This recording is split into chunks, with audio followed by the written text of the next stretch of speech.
Há dores que não gritam, apenas silenciam.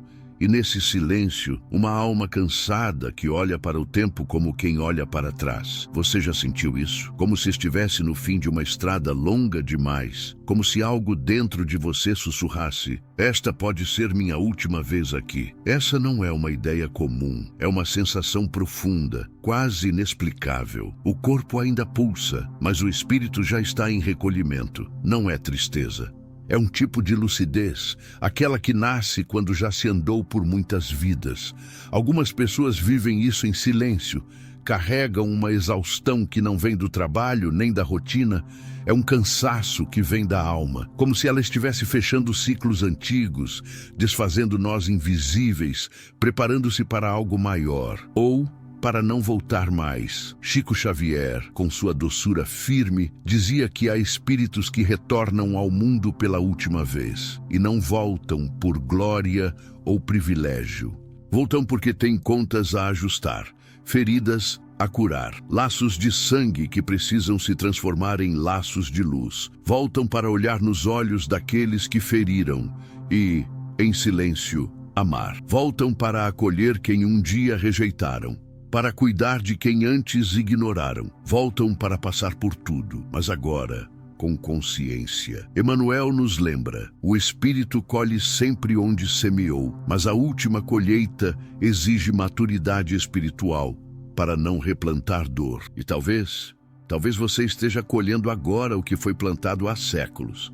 A alma, como um viajante que percorreu inúmeras estações, chega enfim ao ponto de origem. Mas ela não chega vazia. Traz nas costas a bagagem das vidas. Traz mágoas, sim, mas também aprendizados, afetos, lições e uma última missão: reconciliar-se com a própria luz. Se você sente que viveu demais, mas compreendeu pouco, se sente que há algo grande se encerrando, mesmo sem explicação, talvez essa mensagem seja para você. Talvez seu espírito esteja pedindo para ser escutado com mais profundidade. E se esta for sua última vida, o que ainda precisa ser compreendido? Quem ainda precisa ser perdoado? Quais palavras ainda precisam ser ditas ou sentidas? A partir de agora, vamos mergulhar juntos, não para buscar certezas, mas para ouvir sinais. Sinais que não vêm de fora, mas do lugar mais sagrado, o silêncio da alma. Talvez, ao escutar essas palavras, algo tenha tocado aí dentro. Se você já viveu algo parecido, ou se essa mensagem trouxe à tona uma lembrança, escreva nos comentários. Não precisa ser longo. Às vezes, um simples "eu senti isso" já é uma oração compartilhada. Algumas almas despertam todos os dias com um peso que não sabem nomear. O corpo está de pé, o dia começa, as tarefas seguem, mas algo dentro parece suspenso, como se vivesse em outra frequência. Essa exaustão não passa com sono, não melhora com férias, não se dissolve com distrações. Ela se instala no fundo do peito como um lamento silencioso. De novo, não. Há quem confunda isso com depressão, outros chamam de esgotamento emocional. Mas há casos em que esse cansaço é antigo demais para ser apenas desta vida. Ele tem cheiro de reencarnações passadas. Tem gosto de lágrimas que não secaram no tempo. Tem forma de memórias que nunca foram acessadas, mas que vibram em cada decisão atual. O espírito, quando muito vivido, começa a reconhecer os padrões da existência. Começa a perceber que está revivendo a mesma dor, nos mesmos laços, com rostos diferentes.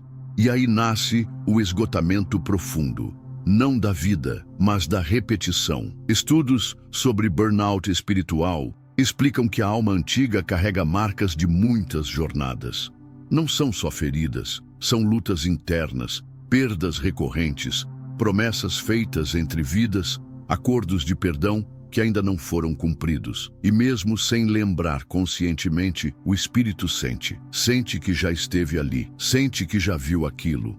Sente que precisa ir além. Por isso, sentir-se cansado não é sinônimo de fraqueza. É, na verdade, um indício de maturidade espiritual. É o prenúncio de um espírito que está pronto para encerrar, com consciência, um ciclo que já se alongou por séculos. Muitos carregam esse cansaço como culpa. Pensam: não tenho motivos para me sentir assim. Mas talvez a única explicação esteja fora do tempo. Está no plano maior, onde se entende que a alma, para fechar sua última vida, precisa olhar com mais amor para si. A consciência desse esgotamento não vem para te paralisar. Ela vem como um convite à presença, para perceber que você não está fracassando, mas encerrando. Não está doente, está despertando. E se você reconhece esse tipo de cansaço, respire fundo. Você não está só.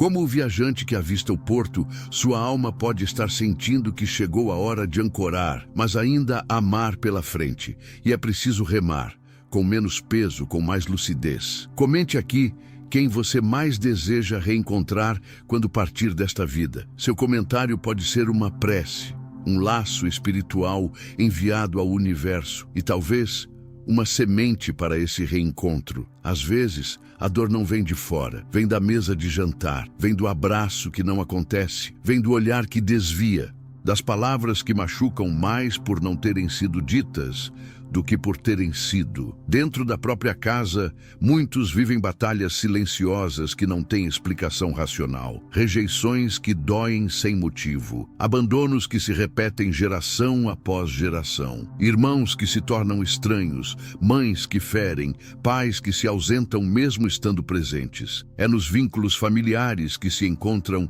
os maiores espelhos da alma. E quando esses espelhos quebram, eles refletem pedaços de uma história espiritual que vem de longe. A neurociência já estuda o que os espíritas sempre souberam. Emoções são herdadas. Traumas não curados passam de uma geração para outra, como se o DNA carregasse também as dores da alma. Mas e se não fosse apenas herança biológica?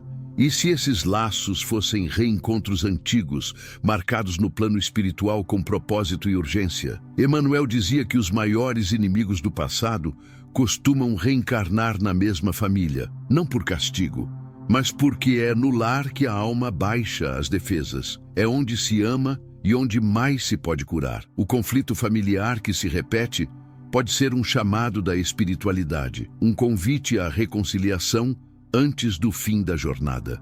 Às vezes, o espírito que mais te feriu ontem é o que mais precisa do seu perdão hoje. E talvez você tenha aceitado voltar apenas para dar essa chance. As famílias, por vezes, são como espelhos quebrados. Cada caco reflete uma dor antiga, mas também cada caco guarda uma possibilidade de luz. Quando acolhemos esses reflexos, começamos a colar as partes. E a alma compreende que não veio para perpetuar a dor, mas para finalizá-la. Há aqueles que passam pela vida quase invisíveis. Não por falta de valor, mas porque sempre estão ocupados, cuidando dos outros. São os que escutam sem serem ouvidos.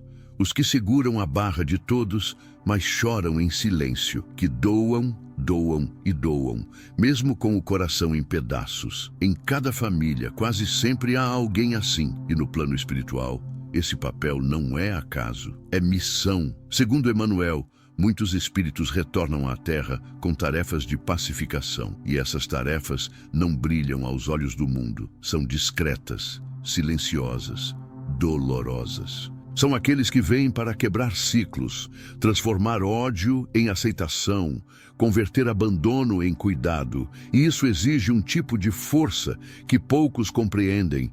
Porque não é força de lutar, é força de não revidar, de amar sem garantias, de seguir em frente mesmo sendo ignorado. Essas almas são como jardineiros espirituais. Plantam amor em solos duros, oferecem flores em terrenos que talvez nunca floresçam, mas mesmo sem colher, continuam semeando.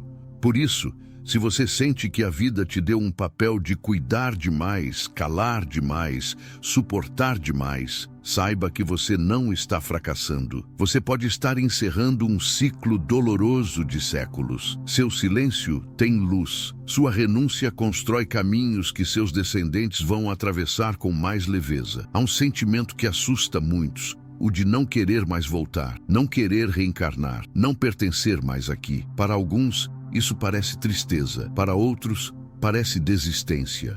Mas para certas almas, isso é lucidez. Divaldo Franco ensina que espíritos antigos, ao sentirem que sua missão está perto do fim, começam a desejar o retorno ao plano espiritual, não como fuga, mas como retorno ao lar. É uma saudade que não tem nome. Uma nostalgia de algo que a memória não acessa, mas o coração reconhece. Se você já pensou, não quero mais voltar, talvez não seja desânimo. Talvez seja o cansaço legítimo de uma alma que já cumpriu quase tudo.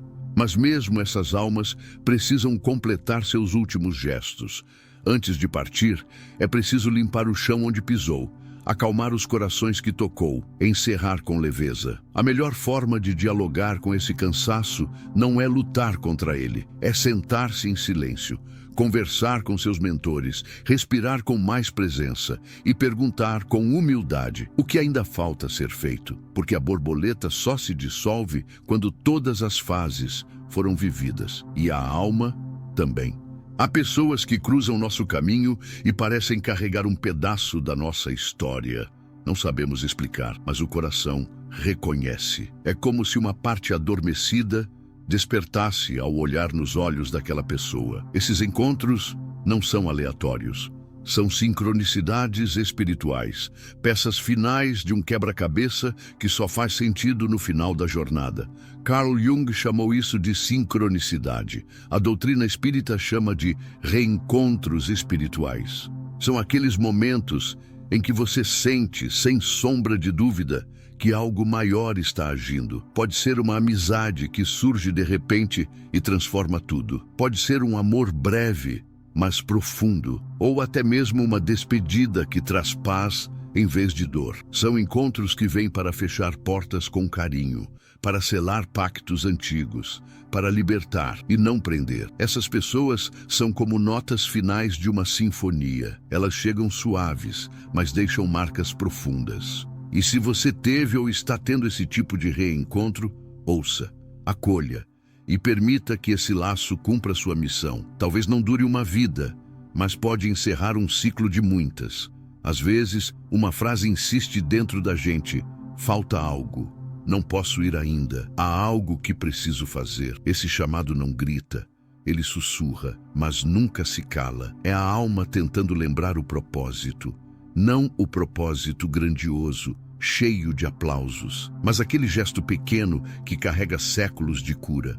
Às vezes é pedir perdão, às vezes é acolher alguém que você nunca olhou com amor, às vezes é simplesmente aceitar quem você se tornou, sem se julgar tanto. Esse chamado não pede pressa, pede presença. Ouça-o em silêncio, anote o que sente, siga o impulso do bem, mesmo que ninguém perceba, porque a alma só encerra seu livro quando escreve seu último parágrafo com verdade. Você já sonhou com lugares onde nunca esteve, mas que pareciam familiares? Já sentiu que conhecia alguém antes mesmo de dizer o nome? Ou já teve uma intuição tão forte que parecia lembrança? Esses sinais podem ser lampejos de outras vidas. Memórias que vêm à tona quando a alma está perto de encerrar sua caminhada. O cérebro, segundo algumas correntes da neurociência, é mais receptor do que produtor. Ele capta frequências da alma. E quando a alma quer lembrar, ela encontra frestas nos sonhos, nas visões, nos arrepios inexplicáveis. Nem todo sonho é espiritual, mas quando ele vem com emoção profunda, sensação de verdade e imagem persistente, preste atenção. Pode ser sua alma lembrando o que ainda falta perdoar ou agradecer. Anotar esses sonhos, conversar com seu mentor em oração, pode revelar mais do que livros jamais ensinarão. O véu entre os mundos, às vezes, se abre por segundos. E nesses segundos, a alma se reconhece. A maior paz que uma alma pode alcançar é a serenidade diante da morte, não como fim, mas como retorno, como passagem. Chico Xavier falava que voltar para o plano espiritual é como voltar para casa depois de uma longa viagem. E quem viveu com verdade não teme esse retorno. Recebe-o com gratidão. A alma que cumpriu sua missão não se desespera diante da morte. Ela se despede em silêncio, com um sorriso de quem sabe: eu dei o meu melhor. Essa aceitação não vem de crença, vem de consciência. A oração mais bonita que existe é a de quem diz: Obrigada, vida. Eu entendi a lição. Quando isso acontece, o barco se solta do porto. Não por fugir, mas porque cumpriu sua travessia. Se você chegou até aqui e sentiu que muitas dessas palavras tocaram sua alma, talvez esteja mesmo perto de algo grande, uma libertação. Chico Xavier dizia: ninguém chega à luz sem antes atravessar suas próprias sombras. E Emmanuel reforçava: a última encarnação é marcada não por glórias, mas por profundidade de consciência e serenidade diante da dor. Todos os sinais que você ouviu hoje não são certezas, são convites. Convites para escutar mais a sua alma, para amar com mais leveza, para encerrar os ciclos com dignidade. Que esta mensagem tenha sido farol e não sentença. E se tudo isso ressoou dentro de você, lembre-se: a chama que trêmula suavemente é aquela que está prestes a ser levada pelo vento. Não em fim, mas em voo. Se essa mensagem chegou até o seu coração, deixe um like. E se sentir que esse canal pode te acompanhar na jornada da alma, inscreva-se. A sua presença aqui é luz.